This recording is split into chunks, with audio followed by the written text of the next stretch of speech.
Welcome, Abhinav. Thank you, sir. And congratulations for cracking your DULLB exam. Thank you, sir.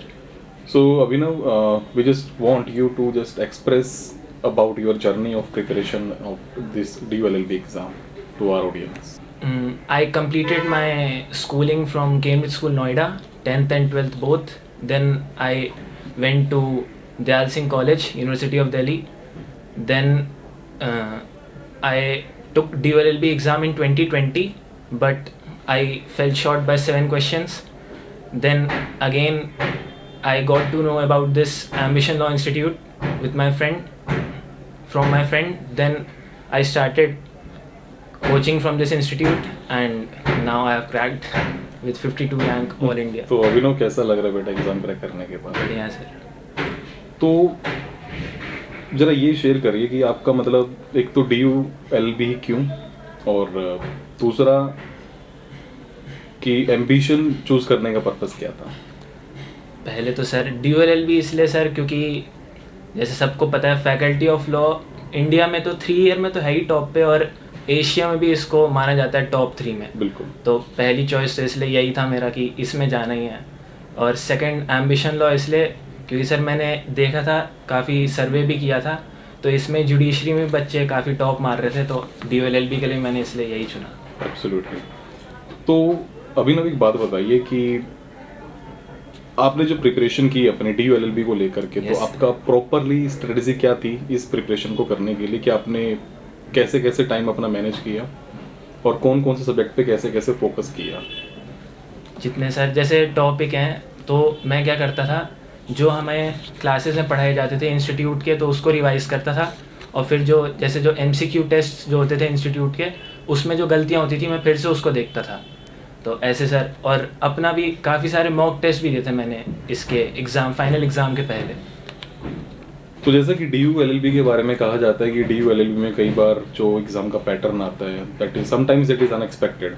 Yes. तो जैसे मुझे ध्यान है आज भी आपने भी एक बार मुझसे कहा था कि सर इस पर्टिकुलर ईयर में तो एकदम अलग से पेपर आ गया था, तो उस चीज़ को लेकर के जो मन में डाउट्स थे उनको लेकर के आपकी प्लानिंग क्या थी कि कैसे उसको तैयार करूँगा, या मान लो अगर कुछ ऐसा अनएक्सपेक्टेड आता है तो आप कैसे डील करेंगे उसको? मेरा सर ये था कि कितनी भी प्रिपरेशन कर लें, एक टॉपिक जो है करंट अफेयर्स और जनरल नॉलेज वो तो मतलब इनफाइनाइट है, तो उसमें तो एक तो क्वेश्चन कहीं से भी आ सकते हैं. तो मेरा ये था कि ऐसे कोई भी क्वेश्चन आते तो उसको मैं छोड़ दूंगा, फिर लास्ट में मैं उसको अटेम्प्ट करूंगा जो टाइम बच जाए, क्योंकि एक बार तो मेरा फ्लो में पूरा पेपर कंप्लीट हो जाएगा, फिर उसका जो टाइम बचेगा उसमें मैं उनको कर लेता था. ये बहुत बढ़िया कहा अपने अभिनव. यस.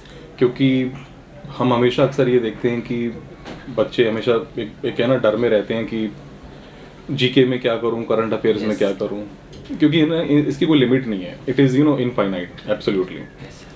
तो इसको लेकर के जो मन में डर होता है ना कि मैं क्या करूंगा, कैसे करूंगा, you just have to sail through. आप बस चलते चलिए. एग्जाम विल डिसाइड कि how exactly was your preparation. That is the main point.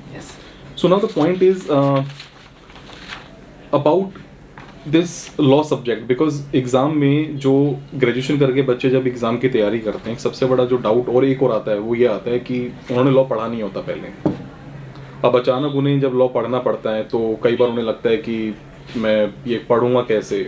और जब आपने यहाँ क्लासेस अटेंड की तो आपका क्लासेस अटेंड करने के बाद और क्लासेस अटेंड करने से पहले लॉ को लेकर के जो मन में डिलेमा थी या जो दुविधा थी उसको लेकर के आपको फाइनली कैसा लगा कि क्या वाकई में आपने लॉ को उस नज़रिए से समझना शुरू किया जिस नज़रिए से आप जब LLB में एंट्री करेंगे तब आपको, और उसके बाद जब लॉ पूरी करेंगे तो आपको जो इम्प्लीमेंटेशन करनी होगी कल को उसको लेकर के आपको आप before coaching and after coaching आपका आउटकम क्या रहा? पहले कोचिंग से पहले तो मैं ये समझता था कि बस प्रिंसिपल्स बुक्स बस यही होता है लॉ में कि बुक्स पढ़ते रहो, लॉ है वो पढ़ते रहो, इतने सारे एक्ट, इतने सारे बेयर एक्ट सब पढ़ते रहो.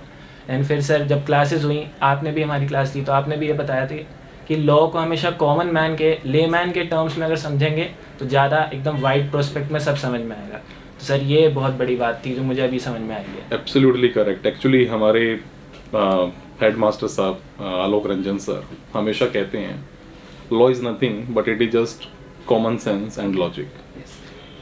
आप जब भी कभी लॉ को देखें ना, कभी भी किसी भी लीगल प्रिंसिपल की बात करें, किसी भी लॉ की बात करें, आप एक्चुअल में अपनी रियल लाइफ के सिचुएशन को एनालाइज करके if you can apply that you can analyse that and then apply the common sense.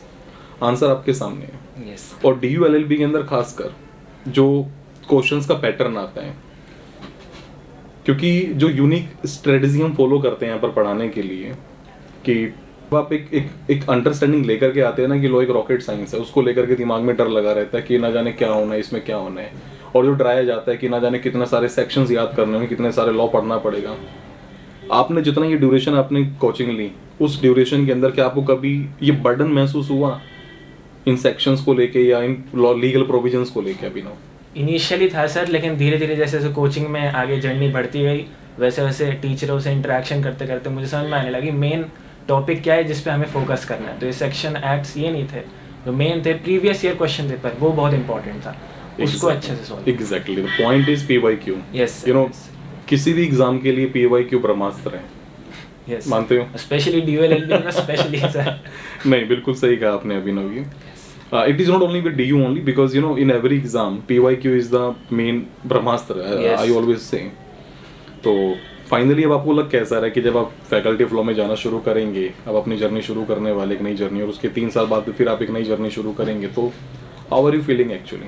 बहुत बढ़िया लग रहा है सर, एकदम प्रीमियर लॉ कॉलेज, वो भी सर कैंपस लॉ सेंटर, उसमें भी सबसे प्रीमियर बेस्ट मिल गया मुझे.